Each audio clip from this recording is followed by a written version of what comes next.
there is a perception that red states, despite all their belly aching about the federal government, are really kind of welfare queens from the federal government, and that they get a lot more tax dollars back than they pay in, and that the blue states are the ones that are getting taken advantage of because they pay in so much more in taxes than they get back.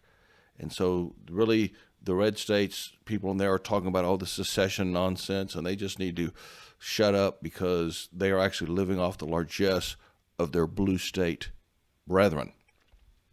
Now, I'm not a secessionist. I think we should try and stay together, but under localist terms, where it goes back more to the government we were promised when the American people ratified the Constitution, where the powers of the central government are few and defined, and the powers left to the states are numerous and indefinite, and the states really just let the regions within the state run their own affairs in what was called town rule.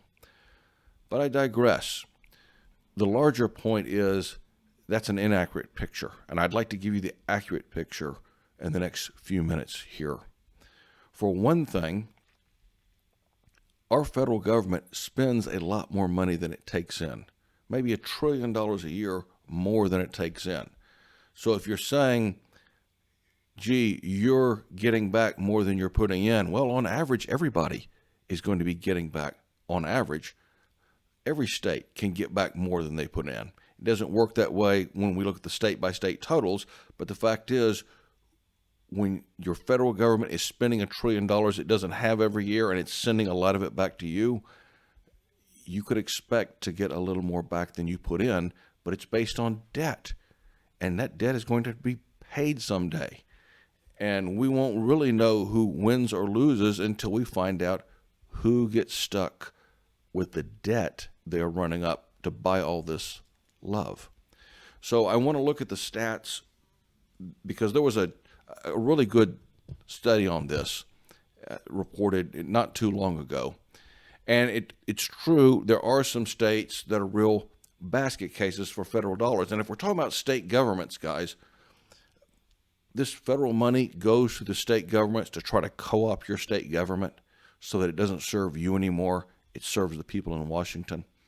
And so every state government relies heavily on federal dollars. But I'm talking about on net for the state economy. How much does your state, not the state government, but the state as a whole, including the people, get from Washington compared to how much they put in?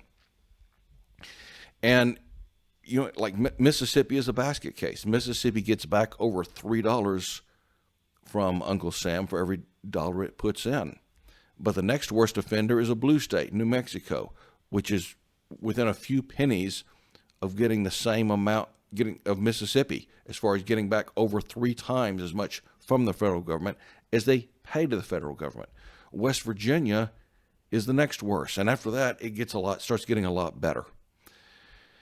And really what it amounts to is, if you have an area with a lot of high income earners, you pay in a lot of taxes. If you don't have a big prosperous urban area, you don't. You get more back. So it's more, it isn't really a red state thing versus blue state thing. It's more of a big urban thing versus rural thing. However, overall, the average red state, I say, only gets back $1.02 for every dollar that it puts in. So you can't tell me that we just have to have that last 2 cents of every federal dollar. That, you know, again, I don't want this to happen, but the people who are saying, oh, you couldn't live without us lefties, they're wrong. They're just wrong.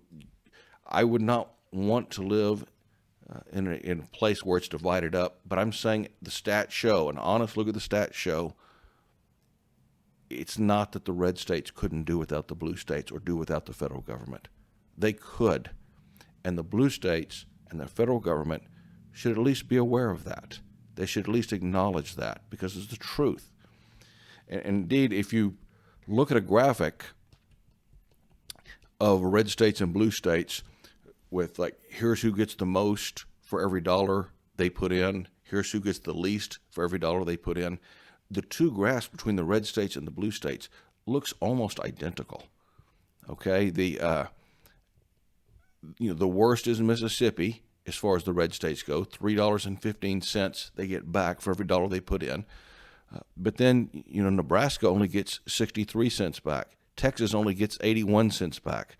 Florida only gets 91 cents back. So Arkansas and Missouri, they're $1.01 back for every dollar they sent in. Do they really need to say we can't even consider doing without this money? Not from the population as a whole. Now, the state governments are heavily dependent upon this money, and so we have to find a way to deal with that. But the economy as a whole, they're getting about as much taken out as they get put in. It's just the politicians are getting credit. Now, with the blue side, you've got a few, like Minnesota only puts in 48 cents for every dollar it gets out. You have states like New Jersey, 60 cents, New York, 72 cents. So they have their low-performing states too, or they're states that are getting kind of ripped off by being in this thing too. But both sides do.